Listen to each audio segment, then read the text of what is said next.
চালাতে একসময় নাইটি চুড়িদার বিক্রি করতে হয়েছে। আজকে সফল টলিউড অভিনেতা পার্থ সারথীর সংগ্রামের গল্প জানুন। আজকে টলিউডের একজন অন্যতম জনপ্রিয় অভিনেতা হলেন পার্থ সারথী। কমার্শিয়াল বাংলা সিনেমার কোন দর্শকের কাছেই তিনি আর অজানা নন, কারণ টলিউডের প্রথম সারির প্রায় সমস্ত নায়ক নায়িকার সঙ্গে ইতিমধ্যে স্ক্রিন শেয়ার করে ফেলেছেন তিনি। এর জিত থেকে শুরু করে টলিউডের অন্যান্য সুপারস্টারদের পাশে পার্থ সারথীর জায়গা যেন অবধারিত। অসাধারণ কমিক টাইমিং এবং কৌতুক অভিনয়ের মাধ্যমে অতি অল্প দিনেই টলিউডে নিজের জায়গা প্রতিষ্ঠা করে ফেলেছেন তিনি। তবে তার জীবনের শুরুটা কিন্তু মোটেও সহজ ছিল না। সম্প্রতি জি বাংলার জনপ্রিয় রিয়েলিটি শো দিদি নাম্বার 1 এ এসে নিজের জীবনের সেই সংগ্রামের গল্প সকলের সাথে ভাগ করে নিলেন পার্থ। জানালেন বেসরকারি চাকরি ছেড়ে টানা 12 বছর ধরে থিয়েটারের সঙ্গে যুক্ত হয়েছিলেন তিনি। তবে তাতে রোজগার তেমন কিছু হচ্ছিল না। ফলে রোজ ভোর 3:50 ট্রেন ধরে আগরতলা থেকে হরিশাহাটে এসে নাইটি চুড়িদার বিক্রি করতেন টলিউডের এই জনপ্রিয় অভিনেতা।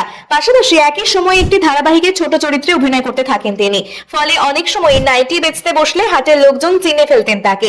এক সময় সেই কাজ ছেড়ে পুরোদস্তুর অভিনয়ে মন দেন তিনি। তবে সেখানেও নানান সংগ্রাম করতে হয়েছে তাকে, কারণ প্রোডাকশন থেকে অনেক সময়ই গাড়ি দেওয়া হতো না তাকে। ফলে ট্রেনে বাসে যাতায়াত করে অভিনয় চালিয়ে গেছেন পার্থ সারথী। তবে আজ তার সমস্ত পরিশ্রমের সুফল মিলেছে হাতে নাতে, কারণ এভাবেই টলিউডের অন্যতম জনপ্রিয় অভিনেতা হয়ে উঠতে সক্ষম হয়েছেন পার্থ সারথী। এই কমেডিয়ান অভিনেতাকে কারা কারা পছন্দ করেন কমেন্টে জানাতে ভুলবেন না।